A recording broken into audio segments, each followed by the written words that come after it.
Welcome to the Yoshi Football Show. This is Jon Johnston, founder of CornNation.com. We're here with Yoshi Hardrick, former Husker offensive lineman and current Canadian Football League star, although they're not playing this year. We're talking about yesterday's debacle of a game against Iowa. I don't know if it's fair to call it a debacle. It was another close loss. Nebraska loses 26-20. And it makes it 6 in a row for those stinky Iowans. Yoshi, your initial thoughts on the game? My initial thoughts, the stinky Iowa one, like you said. But, man, we didn't get the win.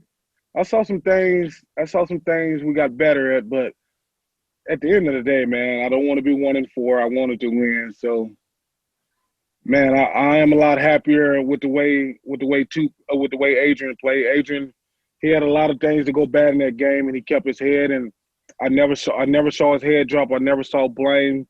There was a couple times the snaps wasn't where he wanted to be, and he just got up and played the next play and put us in this position to keep getting points and keep moving the ball. And that was encouraging to me. Well, let's go right into the snaps. Have you ever played center? I played center probably 7th and 8th grade, and it was never – I'm from the old school. We had 3 tight ends. It was this quarterback was under the center, so I never had to do a shotgun snap. I played guard in high school, was never a good athlete, but football, I grew up in a small town, so I got the chance to play.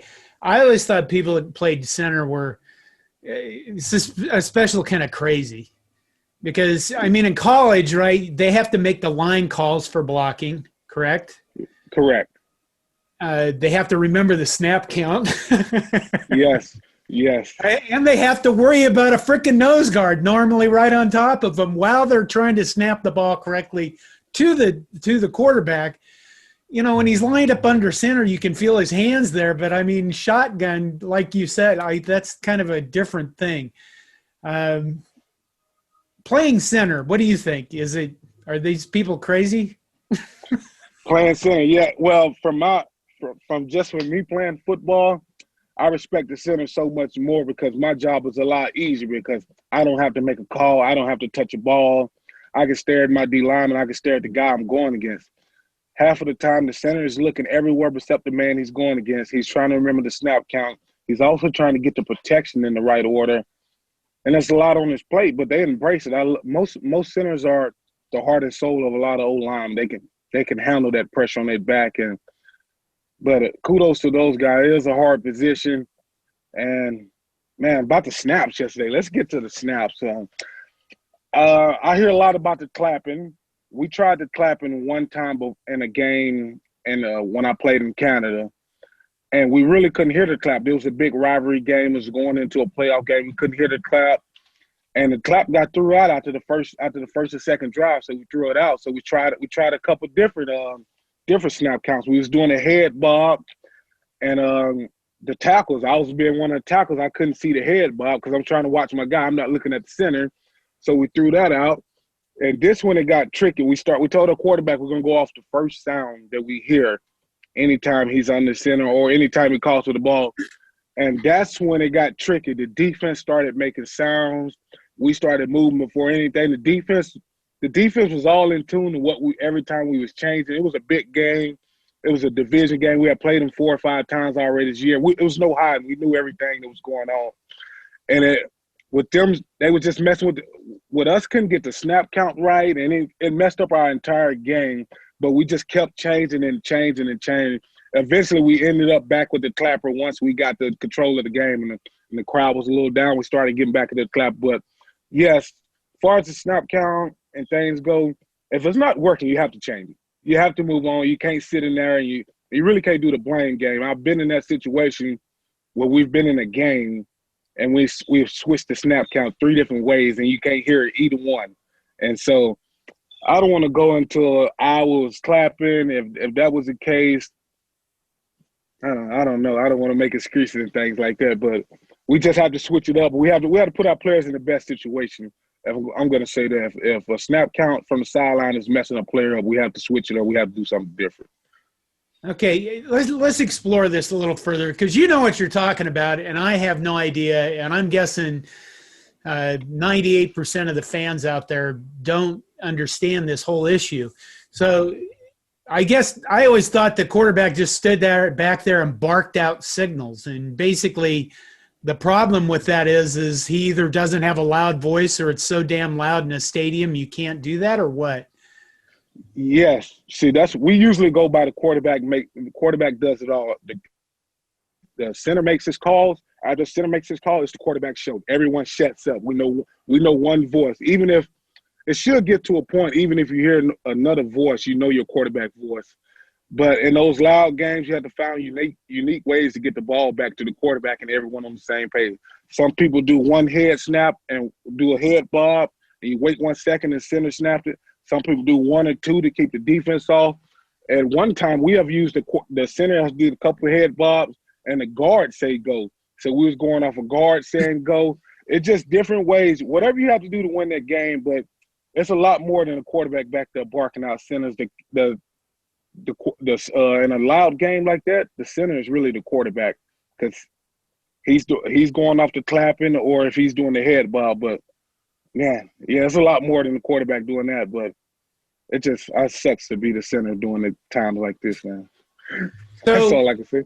So there's no fans at this game, or there's 500, maybe 1,000 fans at the most. So a clap could easily be heard all over the place in that stadium. And if somebody on the side, I guess I you know what, I do want to explore this a lot. That's great. How when the teams line up, I mean, a coach might be clapping just to be clapping. And I know there's some video with an Iowa coach clapping at the time, and it looks like he's throwing off the timing. But I guess to make that as an excuse for what was going on with the offense, I mean, do you think that's a valid excuse or? No, well, I want to be fair to both parties because I love the Huskies, but just from being out on the football field, you rarely hear anything from the sideline. You rarely hear anything from the sideline. Sometimes you miss your coach telling you little things, so it's hard for me to say that I'm hearing a clap from the sideline. And you practice that clap all week. You kind of get a rhythm. You kind of get used to the noise. You kind of know when to thump and how the thump sounds. So it's going to sound different from behind your back from somebody on the sideline. So I just don't think a clap from the sideline to be an indicator for me to snap the ball because it doesn't sound like you're behind me. And I just don't think I'm so keyed in on the quarterback clap. It's hard for me to hear anything from the sideline. Like when we practice the clap, I'm all week I'm practicing on how does this sound? How does my quarterback rhythm go? Because it's not one clap when you go. It's like a lot of teams don't do. It's like one, you do two, or some people go clap fast. Like we had a go, and we had a one, we had a two. Then he said go and clap at the same. So it was different. It was never just one clap. So I don't know if we go off one clap. I just don't see one clap from a guy all the way on the opposite sideline making the center be the indicator to go. But if that what was going on, hey, I believe him. But I just don't see. I've been in those footsteps. It's hard for me to hear from the sideline. Sometimes it's hard for you to hear the guard. But it's not fans in the stands. So I do see both sides. Okay, Cam Jurgens had one snap that sailed, I mean, like 10 feet over Adrian Martinez's head. The clapping obviously isn't going to do that. What causes that? I've heard Jeremiah Searles yesterday, I think, was on Twitter, and he mentioned the yips. And is that a thing? Obviously, he played a lot of football too. If he mentions it, it's got to be a thing. I don't get what the yips are. Can you explain that a little or understand what that is? Yeah, I don't know what the yips. I think I missed that one. I don't know what the yips is. It's kind of like when you get injured and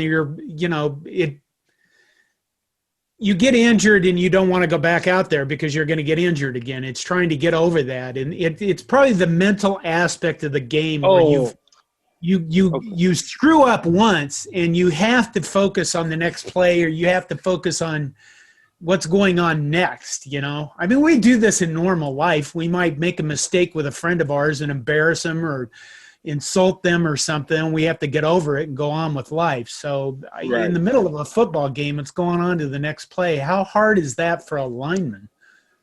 It's very hard. I know after I'm prepared all week to stop a move, and the guy still beats me for that with that move. Oh, I guess it's called the yips. Yeah, the yips are really working me then because if I didn't practice all week, I did everything I could to stop this move, and I get beat by this move. Every time this guy gets in front of me, he's already beat me because I'm already in my head. I don't know what to do, and it basically until I stop that move or until we get some success, he's got me beat before every play. And it took me until I was about 4 or 5 years pro until to get that out of my system. I always worried about the guy I was going against. Then it came down to make the best, be the best Yosh out there. Doesn't matter who I'm going against. It's about me every play. And man, sometimes I still struggle with that now, and I'm 30 years old. So it's definitely high. It's definitely college athletes that are struggling with this. After you make a bad play, how do you bounce back? And God forbid, it's another bad play. How do you bounce back? Because I've gave up 2 sacks in the game, and it was no bouncing back. I was surviving out there. I think I ended the game giving up 2 sacks, and I was holding for the rest of the game to make sure I didn't give up another one. But, yeah, I don't know how you just have to get out of that funk. Everyone has to find their own way. And my way to get out the funk was being physical. I don't care if I didn't have the rag technique. I just need to hit somebody and get my juices back flowing. That was my way of getting out the funk. Somebody hit the ground. I'm playing football again. So I don't know how you need to get out of it. I do see the mental part. It does affect us a lot in football. Okay, on Nebraska's last offensive play of the game, one of the linemen gave up a sack. I can't remember who it is. And the Iowa defensive lineman hit Adrian Martinez. He fumbled the ball directly into the arms of another stinky Iowan defensive lineman. Have you ever had that happen to you? Yes. I've been the guy recovering the fumble. I've been the guy beat. I've been the guy watching the guy get beat. I've been on every side of it. And if you play football long enough, man, you're gonna get beat. But at the end of the game, when there's so much pressure and there's so much intense in that stadium, and it comes down to those final plays, to get beat on one of those plays, oh man, brings back some memories. But I don't. In those situations, you have to know. You have to know how big. You have to know the situation you're in. You have to know how big the moment is. You have to know what you're going against. We have to get a score to win. We have to get at least 6 to tie. So I'm going to be pass blocking, and you got a scratch claw. I'd rather you get a holding call than give up a sack right there. Like I just told you, I gave up 2 sacks one game. I was going to get beat. I'll grab your pants, your leg. We'll go 3rd and 30 before you get that ball back. Hence the holding calls sometimes. Yeah. I think for fans when we're watching the game, it's just like looking at a guy and going, well, why did he hold him? Why did he do that? What the hell is going on? And basically you're saying, you know, it's all about your brains, really, more than than your body. You have to know your situation. I know if I know it's 20 to 26, it's the end of the game. We won't get the ball back. I can take a holding call right here because we done been in some bad situation early in this game for snaps and came out of it. So a 10-yard holding call wouldn't be so bad right now. You just have to know when you can hold and when you can't hold. And when you're going to get beat at the end of the game, you won't get the ball back. That is the perfect time to hold.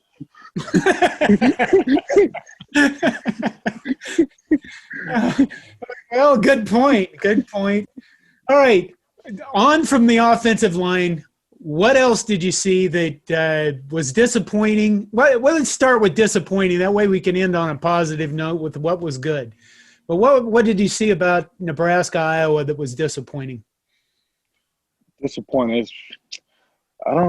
Disappointing. I'd probably say the snaps to start the game out, but it was no snap issues in the second half. The two fumbles, the punt return fumble and the last fumble at the end of the game. Other than that, looking through my notes, man, I have a lot of positives, man. If you want to stay on the, so yeah, just like to look at the positive. We had more yards than them. We had more rushing yards than them. We had more passing yards. Um, we didn't turn the ball over passing the ball. They had a passing turnover. They averaged under 4 yards a rush. It's just a lot of things you can hang your hat on. If you look at the stats, man, in a lot of games, if you look at stats like that, you have more rushing yards, you have more passing, you have more total. You average more yards rushing them. They don't even average 4-yard rushing. More than likely, that's a win in a lot of cases.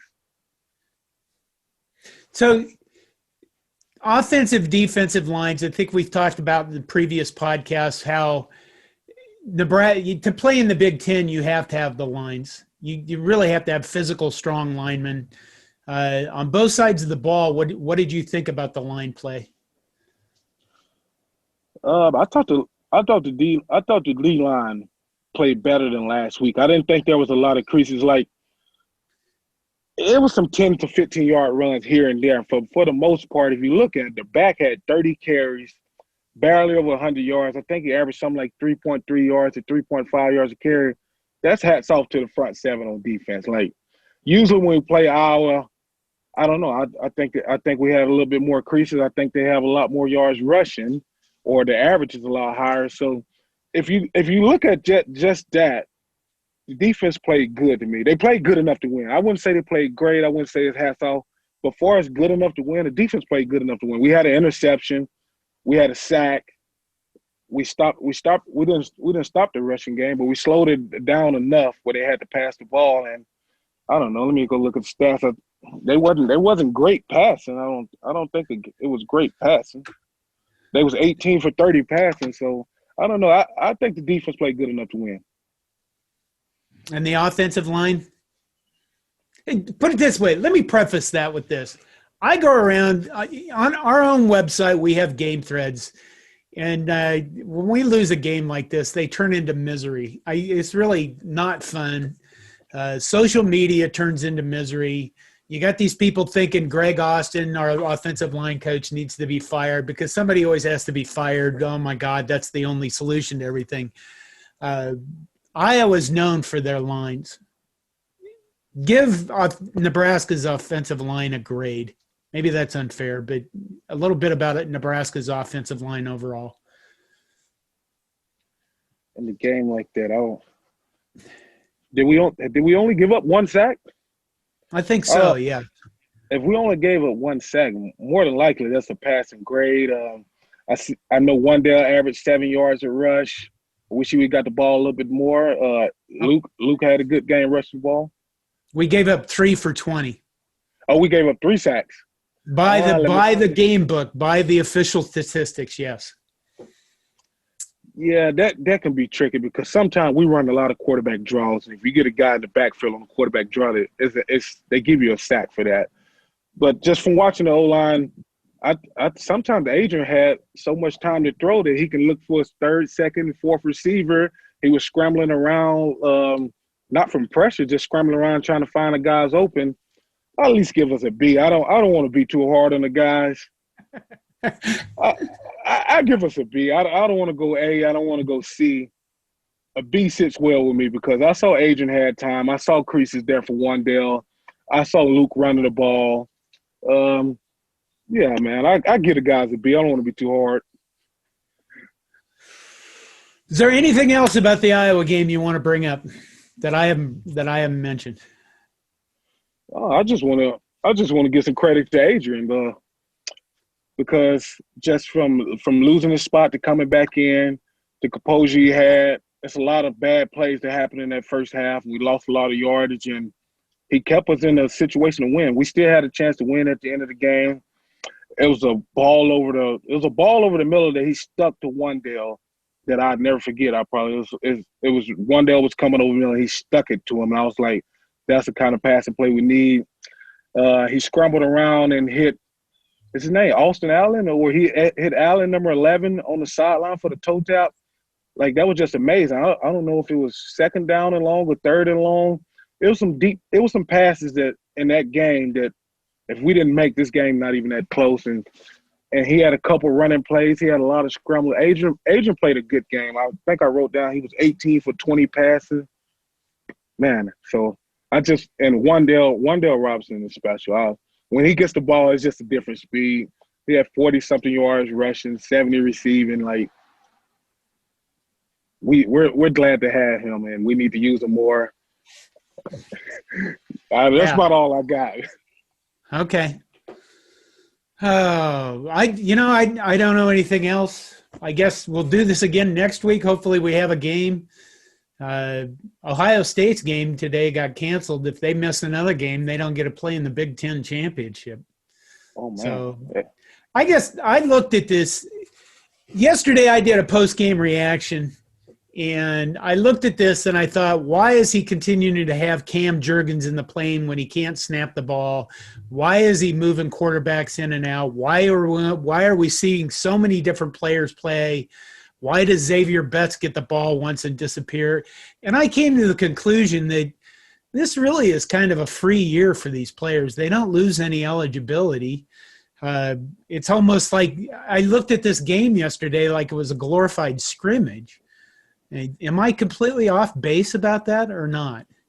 No, you're not off base at all, because it's the same for me. I haven't watched a lot of college football late in the last couple of years because I've been in Canada besides the big games. And I'm just seeing a lot of players go in, and I'm seeing a lot of quarterbacks go in. I'm seeing a lot of different receivers go in. I'm seeing a lot of running backs. And like you said, sometimes it feels like a scrimmage, but we're 1-3. It looks like we're trying to find the right group to mesh together. But I agree, man. Xavier Betts needs to be on the field. He makes it look effortless. He just glides around the field, and it looks like he's going to be a treat for us, man. I just hope he sticks it through, man. We need to get him on the field. But, yeah, it does feel like a scrimmage at times. We're playing two different quarterbacks. Sometimes I don't even know who the running back names are. Like yesterday was 14. It was Ramir Johnston. I was like, man, that was a good run, man. We got a touchdown. I need to know the guys a little bit better. We got Marvin Scott. We got Wandale. Half of the time I don't even know who the receiver is. Oliver Martin started making catches. I don't want to get the names wrong, but I don't even know half of the receivers, and I'm looking for the guys I'm looking for. They're not even out there. But I'm just a fan. I don't know what most of the time. I'm not there every day. I don't see what the coaches see, but I'm like you. Sometimes I don't know what's going on. Sometimes it feels like a scrimmage. But you see, I still have my red and my N on. Well, you know what? That's what counts, man. And I hope Husker fans stick with the program. I know it's a frustrating year all around. Everybody knows that. So we'll end there. Thank you for joining me, Yoshi. I hope you have a good rest of the week. We can now go and turn on Penn State versus Michigan and watch two sad teams play football to see which one is the least sad. So take care of yourself. I hope you guys are out there listening. Have a good week, and we'll get ready for what's next. Go Big Red. This is the Yoshi Football Show. Take care of yourselves. Goodbye. Take care, people.